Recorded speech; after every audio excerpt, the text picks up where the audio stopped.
السلام علیکم ناظرین، پروگرام مشرق وسطیٰ کا سچ کے ساتھ میں ہوں عذرا عالم۔ غزہ میں ایک جانب قحط اور بھوک سے شہادتیں جاری ہیں تو دوسری جانب امداد لینے والوں کے ساتھ اسرائیلی جارحیت کو، انسانیت کو شرمندہ کر دینے والی کارروائیاں بھی سامنے آئی ہیں، اور یمن پر بھی اسرائیلی حملے جاری ہیں۔ انہی موضوعات پر بات کرتے ہیں۔ ہرمیت سنگھ اس وقت ہمارے ساتھ اسٹوڈیو میں موجود ہیں۔ السلام علیکم سر۔ وعلیکم السلام، کیسی ہیں آپ عذرا؟ الحمدللہ بالکل ٹھیک۔ سب سے پہلے تو مجھے یہ بتائیے گا کہ اس وقت کیا تازہ ترین اپڈیٹس چل رہی ہیں اسرائیل کے حوالے سے اور غزہ کے حوالے سے؟ دیکھیے، اس وقت سچویشن یہ ہے کہ ابھی میرے پاس جو تفصیلات آئی ہیں اس تفصیلات کے مطابق مختلف مزاحمتی تنظیمیں ہیں، کیونکہ اس وقت ہم دیکھ رہے ہیں کہ جس طرح کل میں نے اب آپ سے بات کی تھی کہ حماس کا جو نیٹ ورک ہے، یعنی حماس جو ہے وہ پولیٹیکل معاملات پہ بڑی اب کل کا دن بڑا امپورٹنٹ، بلکہ آج کا دن بھی بڑا امپورٹنٹ ہے، لیکن جو ان کے مختلف تنظیمیں ہیں، جو مزاحمت تنظیمیں ہیں، اسلامی مزاحمت ان کو کہا جاتا ہے، اب اس وقت ان کی جھڑپیں جاری ہیں، اور ابھی میرے پاس جو ریسنٹ رپورٹ ہے اس میں دونوں طرف ہلاکتیں بھی ہوئیں اور زخمی کی بھی بڑی تعداد ہے، اور اس وقت یہ سچویشن ہے کہ جو سنیپر ہیں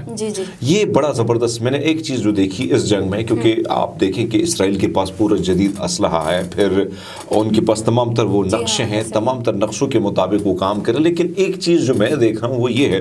کہ سنیپر بڑے زبردست طریقے سے مرکاوا ٹینک جو ہے اس کو تباہ کر رہے ہیں، پھر انہوں نے نشانے جو لگائے جہاں جہاں فوجی کھڑے تھے، کیونکہ فوجوں کو، اسرائیل کی جو فوجی ہیں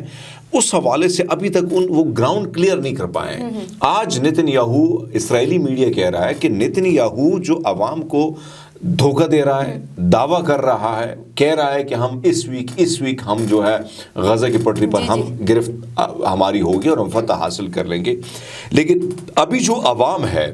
یعنی نتن یاہو کی جو فالوورز ہیں، وہ بھی نتن یاہو کے اس بات پر اس کو ماننے کو تیار نہیں ہے، کیونکہ آپ کو پتہ ہے کہ وہاں پہ جو حالات ہیں، گراؤنڈ ریالٹی تھوڑی ڈیفرنٹ ہے، اور اس کی وجوہات یہ ہیں کہ ابھی ریسنٹلی میں بھی ایک اور رپورٹ آئی، میں چاہتا ہوں کہ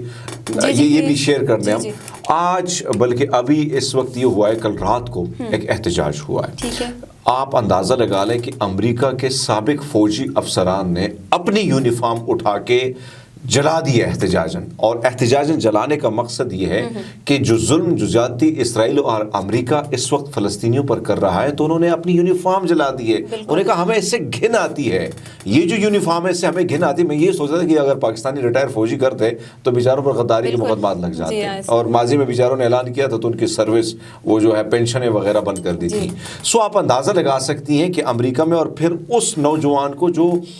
حاضر سروس نوجوان ہے امریکہ کا، اس نے اپنے آپ کو خود سوزی کی، زندہ جلا دیا۔ اس نے کہا یہ ظلم ہے، یہ زیادتی ہے۔ تو ایک طرف تو یہ تصویر ہے، دوسری جانب جو صورتحال ہے،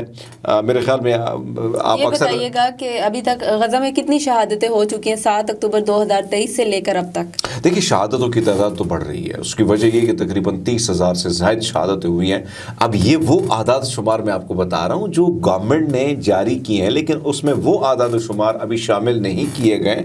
جو ملبے تلے لاشیں دبی ہوئی ہیں، ملبے تلے جو لوگوں کی لاشیں پڑی ہیں، جو اب گل سڑ چکی ہیں، ان لاشوں کے حوالے سے اعداد و شمار سامنے نہیں آئے ہیں، لیکن جو اس وقت آئے وہ تقریباً 30,000 سے زائد ہیں۔ 70,000 کے قریب جو لوگ ہیں وہ انتہائی شدید زخمی ہو چکے ہیں۔ اب معاملہ یہ ہے کہ آپ اندازہ لگا لیں کہ کل رات کو انہوں نے کیا کیا ہے۔ کل رات کو رفح میں وہاں پہ انہوں نے حلہ بولا ہے، اور وہاں پہ تقریباً 116 کے قریب جو ہے نوجوان، اس میں بزرگ، خاص کر نوجوانوں کی جو لاشیں آپ دیکھیں گی نا، خون میں لت پت، وہ بیٹھے ہوتے ہیں، کھانے کے انتظار میں ہوتے ہیں، اور پھر ان پہ فائرنگ کی جاتی ہے۔ تو اس قسم کی سچویشن وہاں پہ اس حوالے سے مجھے ذرا بتائیے گا کہ جیسا کہ غزہ میں قحط چل رہا ہے ایک قسم کا، تو جو امدادی وہاں پر امداد لینے کے لیے جمع ہوتے ہیں، تو اسرائیلی فوجیوں کا ان کے ساتھ کیا رویہ چل رہا ہے؟ اذرا یہ فوٹیج بھی ملاحظہ فرما لیتے ہیں۔ اس فوٹیج میں اگر آپ دیکھیں، آپ کو نظر آ رہا ہے اس فوٹیج میں ناظرین کہ یہ جیسے ہم نے دیکھا ہوگا جب ہم شکار کھیلا کرتے، معذرت کے ساتھ میں تشبیہ اس لیے دے رہا ہوں کہ وہ جو درندے ہیں اسرائیلی فوجی، جن میں فرعونیت ہے، جو انسان کو انسان ہی نہیں سمجھتے ہیں، جو ظلم یہ اٹھا رہے ہیں، وہ کیا کرتے ہیں؟ ہم جب میرے علاقوں میں کیونکہ بہت زیادہ برف پڑتی ہے، تو ہم جب شکار کرتے تھے، ہم دانا پھینک دیتے تھے، دانے رکھ لیتے تھے، اور وہاں پہ آتی تھی مختلف قسم کے جو چرند پرند جتنے بھی آتے تھے، ان کو شکار ہم کرتے تھے۔